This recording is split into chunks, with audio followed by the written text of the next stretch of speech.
দেউচা পাচামির এই কয়লা কি লাভজনক? না। এই কয়লাতে কি লাভ হবে? না। কে বলেছে? কোল ইন্ডিয়া বলেছে।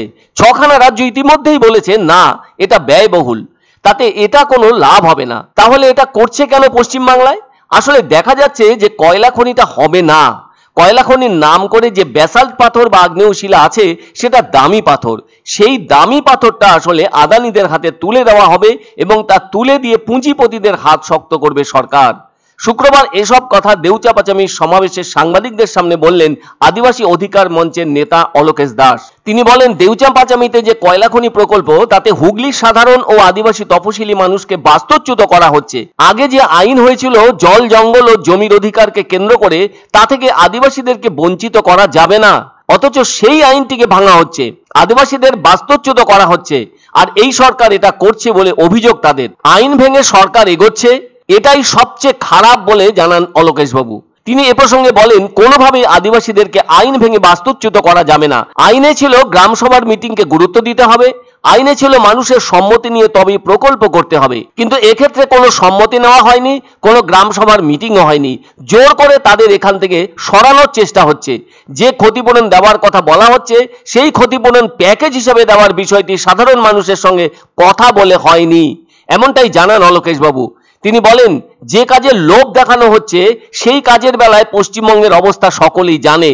পশ্চিমবাংলার সব থেকে বেশি লোক পরিযায়ী হয়ে অন্য জায়গায় যায়, কাজে কাজ কি করে হবে? আর কাজের ধরন কি? এখানে কাজ কোনো স্থায়ী হয় না, কাজ অস্থায়ী হয়। আর সেই কাজ কয়লা খনি প্রকল্প শেষ হওয়ার পর থাকবে কিনা সেটাই সবচেয়ে বড় প্রশ্ন।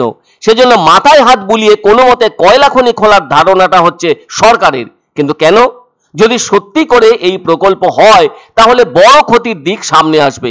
এছাড়াও অলোকেশ বাবু আরো বলেন, একটা চাষের জমি তৈরি করতে 10,000 বছর লাগে স্তরে স্তরে, আর এই কয়লা খনি অঞ্চলে 10,000 বছর ধরে চাষবাস হবে না। এখানে পরিবেশ বিপন্ন হবে, এখানে গাছপালা থাকবে না, কোনো পাখি আসবে না, এখানে জলাভূমি বিপন্ন হবে, মানুষ খাবার জল পাবে না, মানুষ শারীরিকভাবে বিপন্ন হবে। সেজন্য গোটা ব্যাপারটা পরিকল্পনাহীনভাবে এগিয়ে নিয়ে শুধুমাত্র একটা শিল্পপতির স্বার্থ রক্ষা করবার জন্য যে কোনো রকম পরিকল্পনা করা হচ্ছে। ফলে আমরা এটা মানব না বলে জানান অলোকেশ বাবু, আর আমরা এর প্রতিবাদ করছি।